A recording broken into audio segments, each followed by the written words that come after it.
یہ ہے مقبوضہ بلوچستان۔ آج منگل 10 اکتوبر سال 2023 ہے۔ بلوچستان ٹوڈے سے آج کے علاقائی خبروں کے ساتھ میں ہوں آپ کا میزبان الیاس بلوچ۔ پنجگور فورسز نے منہدم گھر میں ہلاک شخص کے خاندان کو انصاف فراہم کرنے بجائے گھر کے سربراہ کو لاپتہ کر دیا۔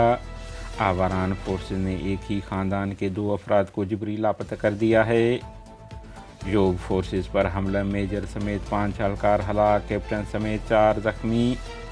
کیچ فورسز گشتی پارٹی پر مسلح افراد کا حملہ، ہلاکتوں کی اطلاعات۔ آواران اور کیچ میں حملہ کر کے پاکستانی فوج کے 2 اہلکار ہلاک کر دیے ہیں BLF۔ جھل مگسی مسلح افراد گھر میں گھس کر میاں بیوی کو قتل، 3 بچوں کو زخمی کر دیا۔ مستونگ سے مسخ شدہ نعش برآمد، باقیات کوئٹہ منتقل۔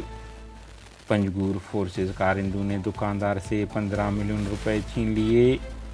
جرمنی عالمی انسانی حقوق کے ادارے بلوچستان میں جاری ریاستی دہشت گردی کے خلاف آواز بلند کریں، بلوچ ریپبلکن پارٹی کا احتجاج۔ افغان مہاجرین کی جبری بے دخلی کی مذمت کرتے ہیں ترجمان بلوچ نیشنل موومنٹ۔ آواران کے علاقہ پیراندر میں دوست بازار سے پاکستانی فورسز نے گزشتہ روز فوجی آپریشن دوران ایک ہی خاندان کے 2 افراد، چچا بھتیجے عالم ولد شاکر اور گمانی ولد باہر کو حراست میں لے کر جبری لاپتہ کر دیا۔ علاقائی ذرائع کے مطابق مذکورہ خاندان کو فورسز نے 2018 میں آواران کے علاقہ جلونٹی سے زبردستی نقل مکانی کروا کر پیراندر میں رہنے کا حکم دیا تھا۔ پنجگور باخبر ذرائع کے مطابق زنگی میں 2 دن قبل دھماکے میں منہدم ہونے والے گھر میں ہلاک ہونے والے نوجوان مسعود احمد کے والد محمد عثمان کو پاکستانی فورسز نے غیر قانونی حراست میں لے کر جبری لاپتہ کر دیا ہے۔ بلوچستان کے ضلع یوگ میں پاکستانی فوج پر مسلح افراد کے حملے میں اسپیشل سروسز گروپ SSG کے 1 میجر سمیت 5 اہلکار ہلاک اور کیپٹن سمیت 4 زخمی ہو گئے ہیں۔ زخمی میں کیپٹن نعمان اور سپاہی یاسر کی حالت تشویشناک بتائی جا رہی ہے۔ آخری اطلاعات ہے کہ اس حملے کی ذمہ داری طالبان نے قبول کی ہے۔ تربت کے علاقہ سامی نلی کور کے مقام پر پاکستانی فوج کے گشتی پارٹی پر گھات لگائے مسلح افراد نے حملہ کر دیا، جس کے نتیجے میں پاکستانی فورسز کو جانی مالی نقصان اٹھانے کی اطلاعات ہیں۔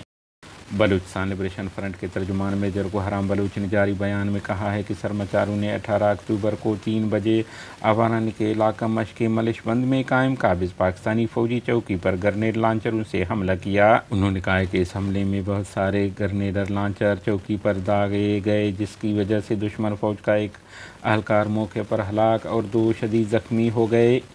ترجمان نے کہا کہ ایک اور کارروائی میں گزشتہ اتوار کی شام BLF کے سرمچاروں نے کیچ کے علاقہ تمب میں آپسی کہن کے مقام پر دزراہ پر قائم قابض پاکستانی فوجی چوکی کو نشانہ بنایا، جس میں ایک اہلکار ہلاک ہوا۔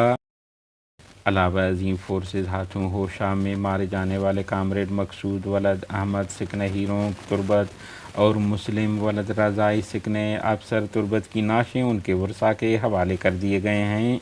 آپ کو یاد ہے 4 دن قبل ہوشہ میں فوجی آپریشن دوران مذکورہ افراد ہلاک ہو گئے تھے۔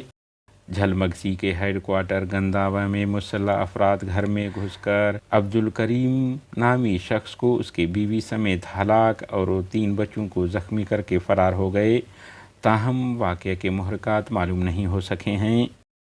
مستونگ کے علاقہ دشت سے مسخ شدہ نعش برآمد، نعش کو شناخت کے لیے کوئٹہ منتقل کر دیا گیا ہے، جبکہ لیویز تھانہ دشت میں مسخ شدہ نعش کی شناخت کے لیے ان کے واسکٹ، ٹوپی، چارجر، چپل اور دیگر سامان رکھے گئے ہیں۔ پنجگور علاقائی ذرائع کا کہنا ہے کہ آج پنجگور بازار میں سرعام حاجی اکرم موبائل کمیونیکیشن نامی دکان میں پاکستانی فورسز کے بنائے گئے مسلح جتھے نے گھس کر بندوق کے زور پر 15 ملین روپے چھین کر فرار ہو گئے۔ علاقائی ذرائع کا الزام ہے کہ مسلح افراد نے فورسز کے اشارے پر دکاندار کو لوٹ لیا ہے۔